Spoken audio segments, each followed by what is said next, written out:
Hey, welcome back to ScreenCrush. I'm Ryan Airy, and X-Men 97 has what I consider to be the perfect X-Men scene ever to be put on film. The show isn't perfect. In fact, I've got a big gripe with it I'm going to talk about a little bit later on. And also, guys, we have a special treat for you. A little later, I'm going to be joined by comedian Mike Lawrence and our own Colton Ogburn to get their thoughts on the show, and if they think this might just be the best X-Men adaptation of all time. And of course, please don't forget our X-Men parody merch like the X-Fist Club, the Deadpool MCU Savior, X-Men Nighthawks, and many more, all for sale at our merch store where you can help support our channel. The link is below. So to explain why this show is so good, I think I can narrow it down to the most perfect X-Men scene I've ever seen, Magneto's trial. Now, when I say the perfect X-Men scene, I'm not talking about my favorite scene or something that's the most badass. The best scene is Logan dying in his daughter's arms, and I'll hear no quarrel on that. But the perfect X-Men scene is one that fully represents what these heroes are truly up against, in the same way that Spider-Man saving the runaway train shows how he puts the needs of others ahead of himself. The X-Men are superheroes, but they're defined by one statement: they protect the people that fear and hate them. And I've never seen that done better than what we saw in this scene. So let's walk through it. This is the scene where Magneto decides he's going to try to fulfill his friend Charles Xavier's dream. After a lifetime of resenting humans for hating his kind, he has decided to turn the other cheek. He's rescuing human and mutant children, and we see this portrayed through the media.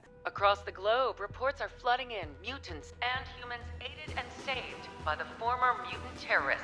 But I think it's interesting that he saves the human kid on the news, but the Morlocks are done in secret, because the media wouldn't care as much about a group of mutants as it does about one human kid. X-Men the Animated Series was always hyper-aware of the media. The first shot in the series is of a news report, making people scared of mutants.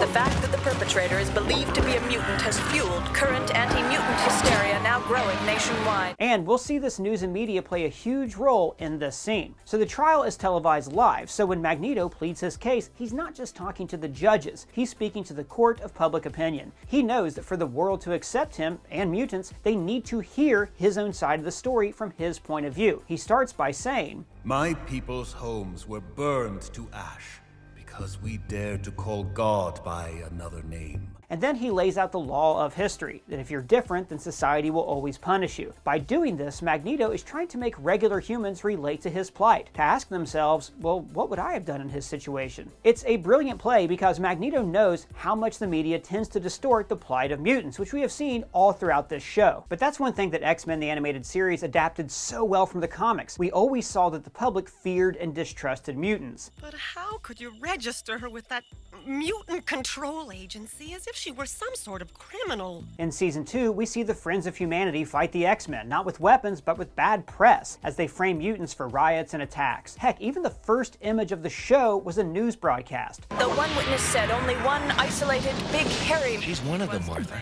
The news media often distorts events because of a political or a profit bias. They want you to be afraid so you'll keep watching the show. In fact, these days, everybody even has an algorithm that filters out your news to lean into your existing bias. And that's why it's good to know exactly where you're getting your news from. Like, for instance, Ground News. Ground News is an app and a website that gathers related articles from across the world into one place. But they give you the context about the source's political leaning, their reliability, and their ownership. So this means that you can see through their bias and think critically about the news you consume. That is why I'm proud to have Ground News as a sponsor for this video. So let me show you an example. Here's a story about the US and the UK going after a Chinese spy campaign that may have compromised the data of millions of people. It's a pretty important story that I didn't see on any of my regular news feeds. But here I can see who reported the story, which way they lean politically, the factuality, and whether or not the news came from independent ownership. This story was covered by 13 sources, 5 left, 1 right, and 7 center. They even show you what aspects of the story these different outlets are focusing on. Especially with the election coming up, I want to be informed and know that my news isn't trying to sway me one way or the other. They even have this section called Blind Spot that shows you news stories that each side is ignoring. And by the way, this is all backed by ratings from 3 independent news monitoring organizations. This is an incredible resource, and I have been looking for a service like Ground News for years, so I highly encourage you to check them out. If you go to groundnews.com/ScreenCrush or click this QR code, you'll get 40% off their Vantage plan, which includes unlimited access to every feature. Or you can try their Pro plan for less than $1 a month. Totally worth it. Your subscription will not only help this channel, but you'll be supporting an independent platform working to make the media landscape more transparent. Now, back to X-Men. So, back to Magneto's trial. He talks about the vicious cycle of violence and says, "The oppressed become oppressors." But then Magneto kind of makes the case against himself, making it seem as if the world can never change, so by extension, neither should he. I have only ever acted to avenge crimes against my people. And right when this courtroom drama reaches its fever pitch, protesters storm the UN. This is proving Magneto's point. He claims that the rule of law was just an excuse people used to carry out their own hatred and prejudice. So when the system attempts even-handed justice, the mob no longer believes in the system and instead takes the law into their own hands. This way to the traitors! Then the X-Men have to step in to peacefully stop the rioters. Now, if the X-Men were facing a bunch of supervillains or robots, and they could just kick ass. But instead, the X-Men have to act as if these people are not their enemies. These are the same people that the X-Men fight to protect every single day. And they're also fighting to protect the institution that's about to convict their leader to die. And then, in one single act of violence, we see the end result of hatred: extermination. This is your dream, my kind splayed before you, powerless and afraid. So Magneto takes the assassin and pins him against the crest of the UN, what is supposed to be a symbol of world justice, and then flays him like he's about to be crucified, spinning him around like he's on the Wheel of Fortune. We're wondering, how's this going to end? Where is the wheel going to stop? Can Magneto truly change? So when he takes the judges and the assassin into the atmosphere, it looks like he's putting on his display of his God Almighty power, like he's brought them into the heavens to show them how small and insignificant their power is compared to his. Except what he's actually showing them is that the world is small and insignificant. It's a riff on Carl Sagan's Blue Dot essay when he wrote about how the Earth is very lonely in the cosmos and we only have this one small planet to help sustain us. Our planet is a lonely speck in the great enveloping cosmic dark. In one gesture, Magneto shows everyone that our differences are petty and the values that unite us are strong. This is a shared world with a common future, and that my kind, like yours, have the right to live in it. And yet, he really does want to drop them. Like he has this tear rolling down his cheek, and his final, perfect sentence leaves us unsure if this whole hero thing can even stick. After saying he's trying to do better, he says, "Do not make me let you down." So to me, that's the perfect X-Men scene. So to me, that is the perfect X-Men scene. I actually think the show made a mistake in episode 3 that kept it from being like totally perfect so far. But now I want to talk to Mike Lawrence and Colton Ogburn. So Mike, you're like me. You're a longtime comic book fan. You approach these things from the point of view of like comics first, and this is a mere adaptation. For you, 3 episodes in, what are your thoughts on X-Men 97 so far? Yeah, I think it's really great so far. It's weird hearing American voices in an X-Men cartoon. I'm used to everyone being really Canadian. Yeah, saying Surrey and things like that. Surrey, yeah. You know, we need to do something about this, Mr. Sinister. You know, but yeah, and I think some of the old voices, some are better than others. I think Storm's still got it. She's even better now. Oh my God, yeah. Wolverine, the healing factor is not working on his throat. Go easy on him, pal. He just sounds off. I don't know what it is. He sounds really different. You're not wrong. But he invented the gruff Wolverine. You know, before that he was Australian. Want a piece of fruit? No, but like Cal Dodd, like it doesn't sound exact. You know, yeah, but he's older, so. But then, yeah, I think it's been pretty good. Like, you know, the animation took like a little bit time to get used to, but I think this last episode was the best animation I've ever seen on either series. The mask fogged up, you know, on the baby. Yeah, the nightmare sequence was fantastic. You know, the Inferno stuff. I think it's been pretty good. And you know, it's interesting because it was very clear that the people who made the first one were really into the Claremont Byrne stuff, and it's like, and now we're, you know, in 2024, and they're adapting, you know, these stories, Inferno, the Trial of Magneto, these were stories that had already existed when the first cartoon was made, but these are the stories that the people making the cartoon now grew up with. And you know, and they're very they revere everything. Like that Magneto suit is awful. It's always been awful, but I love that they're going full in on it. Because he had another one too, right? He had like where it was like all purple. Yeah, you know. They ditched the M after I think after 200. Maybe it was around the New Mutants for a bit, but they ditched it right away.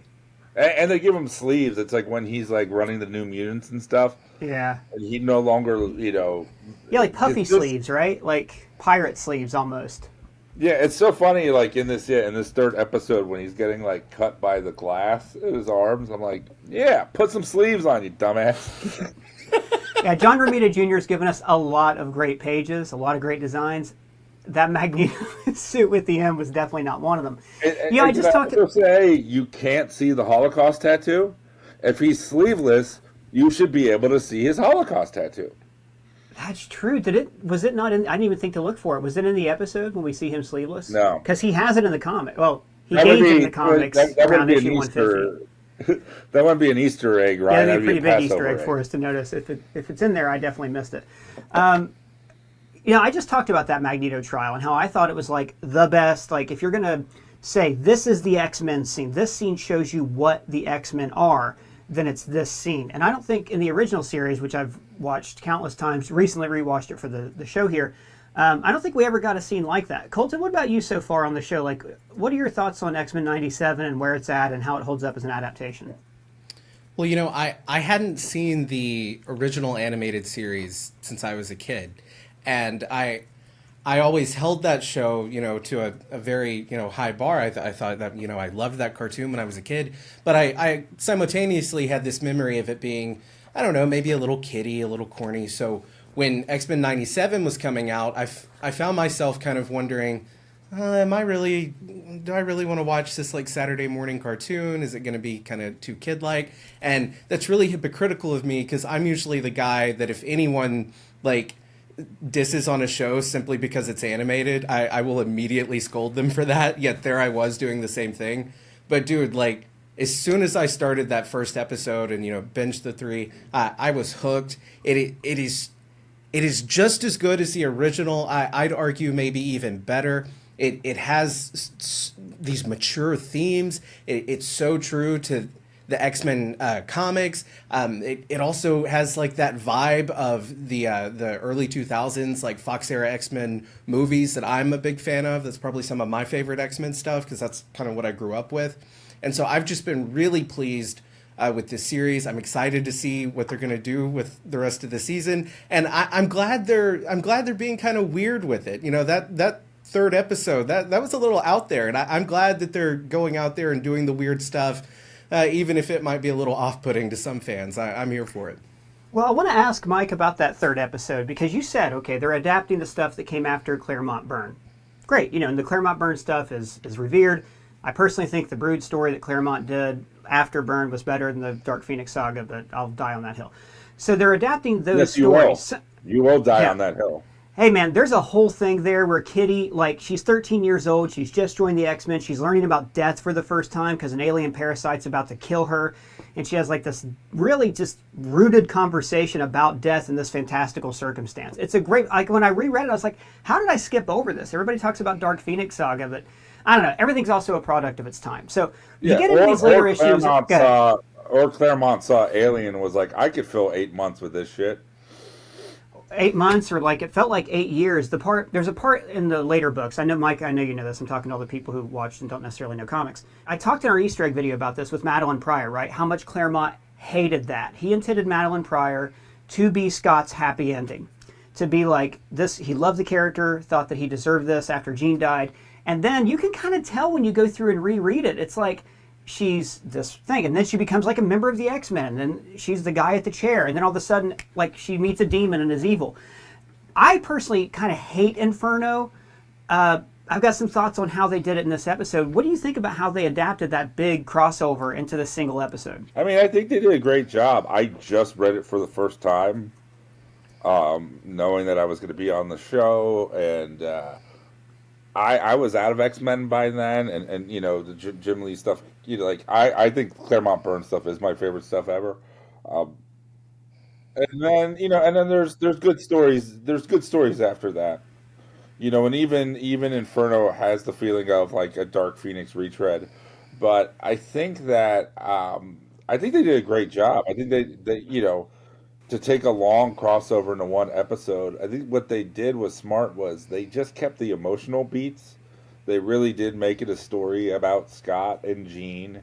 It was the best Mr. Sinister has ever been. Mr. Sinister has always been one of those characters, and X-Men has this a lot. Apocalypse is another one.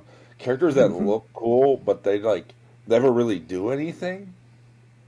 No, Apocalypse can turn his hands into mallets. What are you talking about? He does it all the time. It's the dumbest.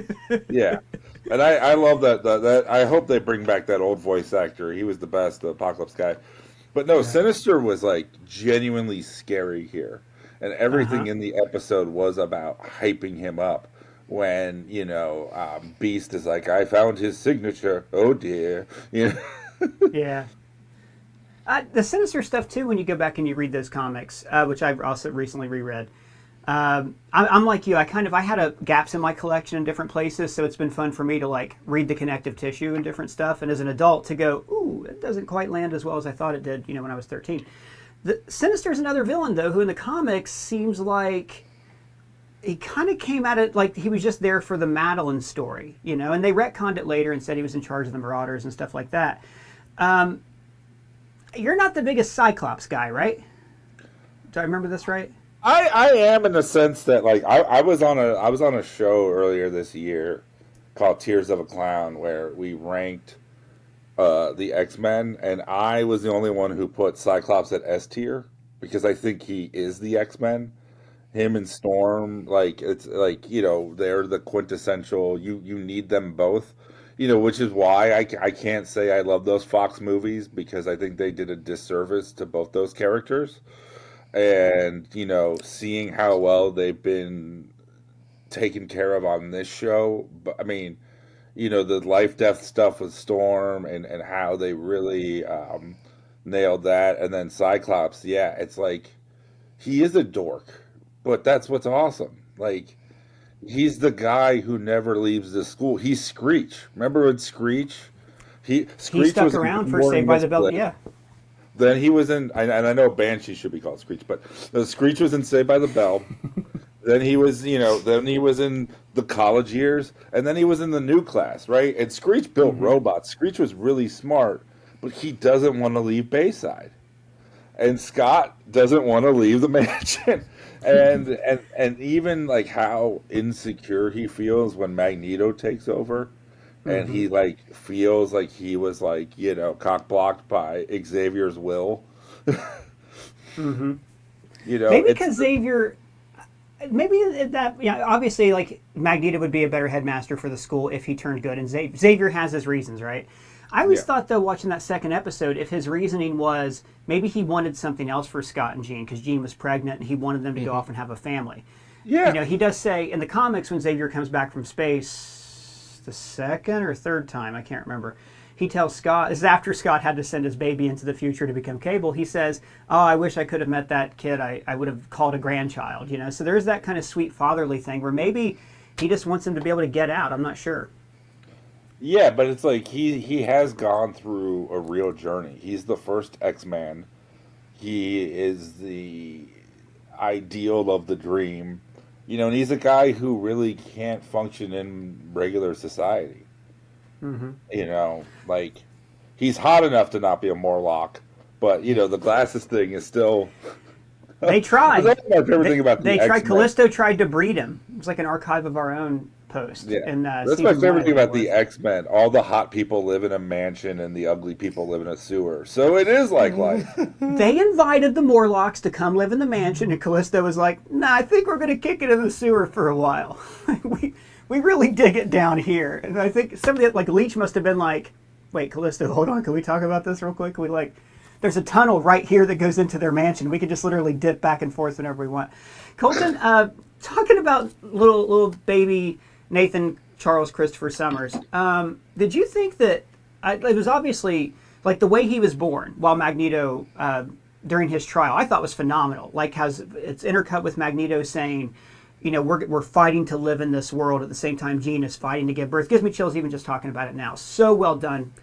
Probably my favorite X-Men scene ever put to film. But I was really surprised in the second episode. They went straight into it, man. They went straight into like, all right, baby Nate, off you go into the future. We got other shit to do. I thought that they would have kept him around for a few episodes. Did it seem abrupt to you? How did that emotional beat land for you? Well, I think it would have felt a little abrupt in like a hour-long like live-action adaptation, like of the X-Men, like put into a series format. But when you're watching something like X-Men '97, you kind of get into that groove of each episode is its own story. Yeah, there's an overarching story, I guess, for the season, but it didn't feel very jarring for me with it being, you know, part of the X-Men the Animated Series. That is kind of how each episode felt. You had your resolution come the end of the episode. And I also just really quick wanted to add that this series, and they already did this before back in the 90s, they're giving Cyclops justice, like, big time. I just wanted to throw my 2 cents in on that, because he is such a phenomenal character. He's the leader of the X-Men. So I am so glad that before Cyclops is brought into the MCU, we are, with this cartoon, giving like general audiences, if they're watching, kind of a taste of how cool Cyclops can be. I think that in the movies they especially went, okay, so Wolverine, he's the popular one. He'll always be, it's like Wolverine and Magneto had to be in every single X-Men movie. Wolverine, I get, but boy, Magneto, they really struggled to squeeze him into Apocalypse and Dark Phoenix. Yeah. Mike, where are you thinking, like, in terms, like, you've watched a lot of these adaptations over the years. I know I don't think you liked First Class. I think I remember having that talk with you when it came out. Where is this kind of sitting? Like, how do you think this show is maybe doing justice to some of the injustices we've seen happen to these characters over the years? I mean, I think it's up there, you know, and I think it's elevating it. I think that, you know, if we're going to be really honest here, you know, what Colton was saying, yeah, you know, when Colton was saying, like, his concerns about, like, revisiting this, like, here's the reality, right? This came out the exact same time as Batman the Animated Series. And one of those is a transcendent masterpiece that still holds up, and the other is X-Men.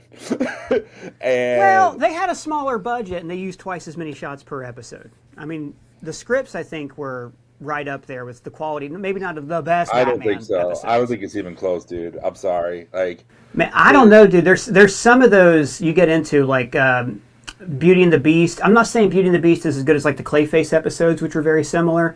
Yeah, but I do think it's pretty incredible the two best came out in the same... Oh, incredible. I mean, we just talk about Batman the rest of the time. I mean, but look, like the X-Men Animated Series, they didn't have a Harley Quinn. They didn't even have a Renee Montoya.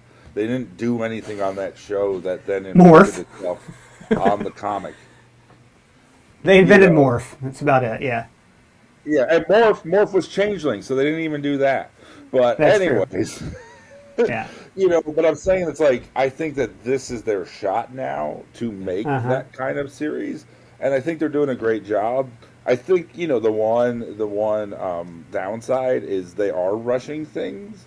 You know, they only got 10 episodes. They don't know if they'll be renewed. It's not like the old days when you get a huge order all at once. So they have to, like, I mean, this Inferno thing I thought could have been built through the season, the Sinister teases and all of that. It did feel a bit rushed, you know, Bishop taking him to the future at the end. We didn't really get much of a concern of Bishop in the first 2 episodes about wanting to go back. He just felt like a member of the team. Yeah, I thought that was strange, because season 4 was originally going to end with Bishop and Shar joining the team, and then they were renewed for a 5th season. That by then, all the good people had left, all the good animators, so they had Saban took over and did it on the cheap. Those last 6 episodes, But good scripts, though. Good scripts. Please. No. The animations, I'm never going to try to claim the animations as good as Batman. Obviously, Batman, the animated series, is transcendent. Anywhere near. I mean, come on. No, I'm not saying that it is. I'm saying, like, there's a book I read by Eric Lewald, who created the show. He said that the comparison they would make is that, like, Batman, the animated series, is opera. It's classical. X-Men's a garage band. And when you appreciate it for that and for the level that it was on, and also, like, look, it's not like they watched Batman the Animated Series and then said, oh, let's raise the bar from there. They were made at the same time. So when you look at everything else that came out, you know, the years before, and even that same month, because they came out in the same month, which is crazy, X-Men still leagues ahead of Muppet Babies and Popeye and Son and stuff like that. Yeah. Sorry, Colton, we talked over you. What were you saying? Oh, I was going to say I don't want to get fired here, but I have to agree. Batman is totally the superior animated series. All due respect. I'm not saying it's not. Yeah. Come on, you guys are acting like I'm over here saying, Kevin Conroy was the worst Batman or something. Like, obviously he's the best. That's exactly what you said. I have you. That's exactly what I said. Look, Batman the Animated Series is not only the best animated superhero show, it's the best version of Batman. Sorry, Mike. I have a quote right here. Ryan Aries says Batman the Animated Series is underrated. Overrated, just damn it. Just even comparing them, we're both like, how dare you?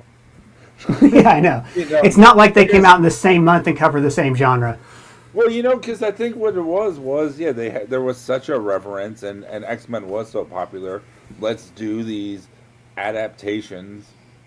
Let's do the serialized thing, like comics, and I think that works in a lot of ways. But we also, let's be honest. Every time you were a kid and they cut back to Magneto and Professor X in the Savage Land, that sucked.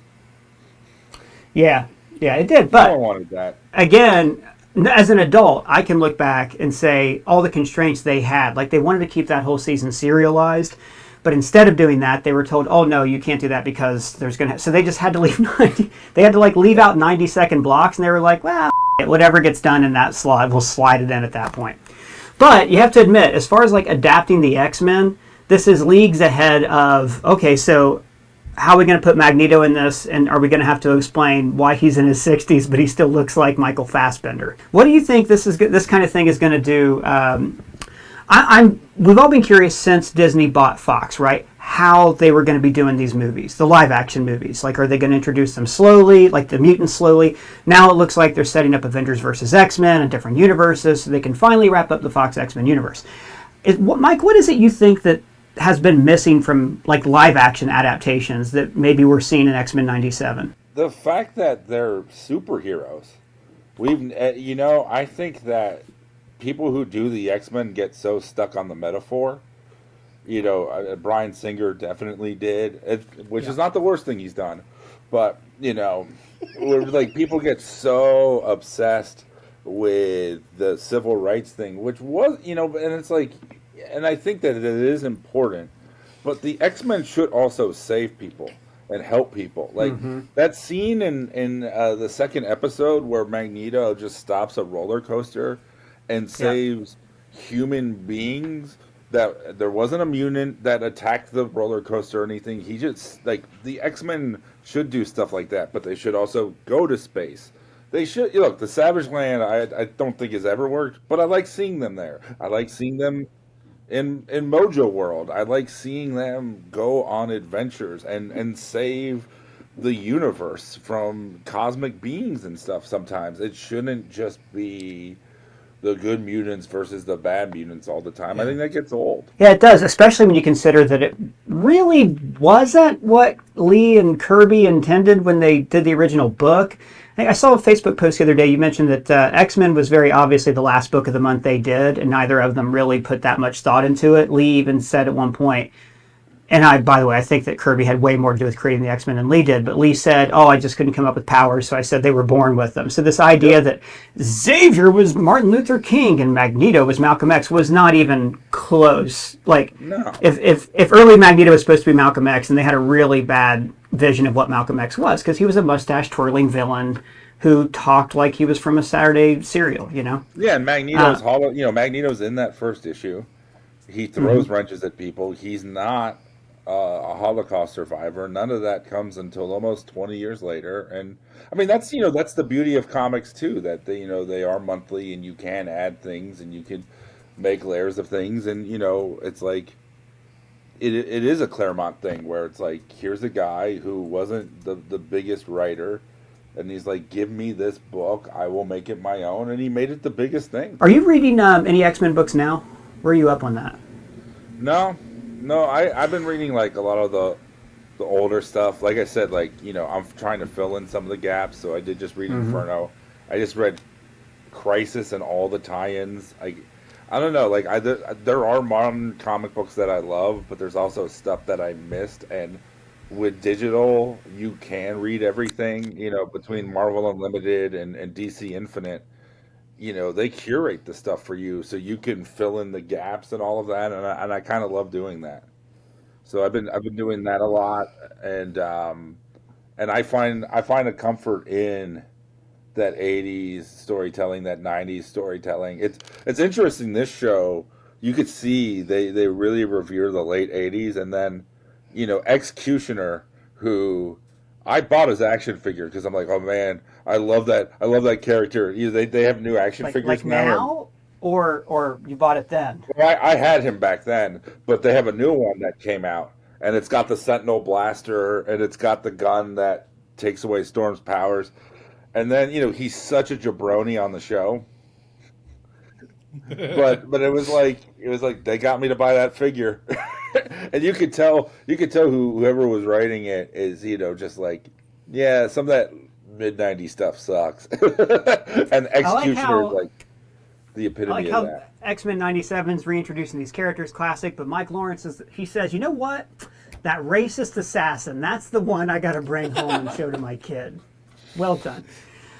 Yeah, I'm loving that whole aspect of it, and there's a lot of stories. Like, we don't know what's going to happen for the rest of the season, but we've seen episode titles. The next one's called Life Death, which I'm pretty excited for. It's one of the all-time greatest Claremont single issues. And Motendo. And Motendo. So yeah, we'll be crossed over with Mojo World too, and with presumably some like SNES 16-bit game stuff, which I'm excited for. The last 3 episodes are called. They're not called Extinction Agenda, but they have Extinction in there somewhere. And here's Magneto like shipping some Morlocks off to live on Genosha, and I'm like, ooh, Extinction Agenda was this. It's really the first crossover they did that was a true crossover, where you had to read X-Men and then read New Mutants and then read X-Factor. At least in the X books, it was like that. And I think they might combine that with the Marauder story, which is another, like, when you read the X-Men run all the way through and you get like, oh, this is cool. We've got Wolverine and Cyclops and Magneto and Colossus. The Marauders are basically these mutant serial killers who go into the Morlock tunnels and just kill people. If they're going to combine those two, then X-Men 97's about to get brutal. Yeah, and I think it's important that, like, you know, we've obviously seen more violence on these last few episodes than the originals. But I hope that, you know, what I think I've liked about these shows has been the emotional storytelling. And I hate when people think that violence equals mature storytelling. You know, like, you can show these Morlocks murdered in brutal ways, and that doesn't make the story adult. What makes the story adult is how people react to it. You know, the monologue that Storm gave when she lost her powers and I can't feel the breeze anymore, that was one of my favorite moments ever on the show. The breeze is gone. I cannot feel it. Nor the moisture, nor the air. And it was so mature, and, you know, because this show I don't think is very entry level. I don't think it's very new user friendly. Yeah. And, you know, but what it is doing is it's taking advantage of the care you have for these characters. And look, like, we've seen them in 3 episodes, we've seen these people be put through hell already, literally, and we bond with them because of it. It's wild how 30 years later, I could have seen them being tempted to have this show be a bit of a reboot and kind of like a season 1 type thing, maybe in the same universe, change the characters up a little bit. I'm so glad they didn't do that, because this really does just feel like the next season, like it picked up right where it left off. To Mike's point, it's not like a entry-level thing. You need to be familiar with that previous animated series to really appreciate what they're doing, and I'm really glad that they went that direction with it. Oh, luckily we have a recap up here on the channel that people can watch at home to get caught up. So, Mike, Colton, thank you guys. I wish I could do this for another hour. Thank you so much for joining me. And now I want to tell you guys what I thought really didn't work about episode 3. Now, you guys know I'm always going to approach these shows through the lens of a comic book reader. Some X-Men comics are great, truly shining classics. The Phoenix Saga, the Brood Saga, that one where Kitty Pryde fights a demon, fantastic stuff. And when I get to see these adapted into a show or a movie, I'm able to judge them on their own terms. Days of the Future Past Lost is a solid adaptation of the comic book and even expands on many ideas that the original never addressed. The movie Logan was a better Old Man Logan story than the original comic Old Man Logan. So I was looking forward to seeing how they adapted the Madeline Pryor story, one of the weakest stories from Chris Claremont's original run. Claremont created Madeline to be a happy ending for Scott after Jean died. But then Jean returned from the dead and Madeline resented Scott for abandoning his family to go off and be a superhero with her. Claremont hated the decision to turn her into a demon clone, but like a good soldier, he wrote it out. Good soldiers follow orders. And to be fair, when you do read those comics, they kind of suck. Madeline's heel turn comes out of nowhere, and Scott comes off as a dick for abandoning his wife and child. I've abandoned my child!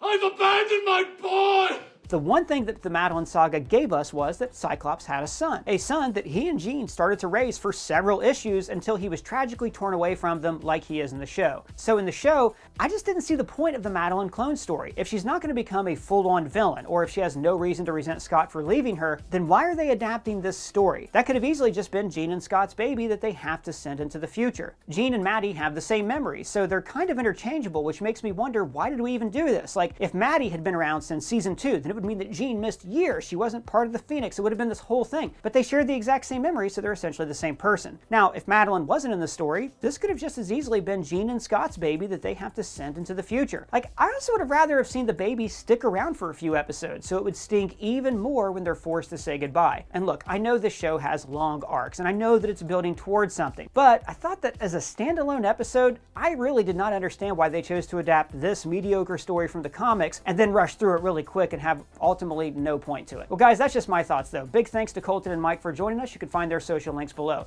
What did you think of the episode? Let me know your thoughts down in the comments or at me on Twitter. And if it's your first time here, please subscribe and smash that bell for alerts. For ScreenCrush, I'm Ryan Airy.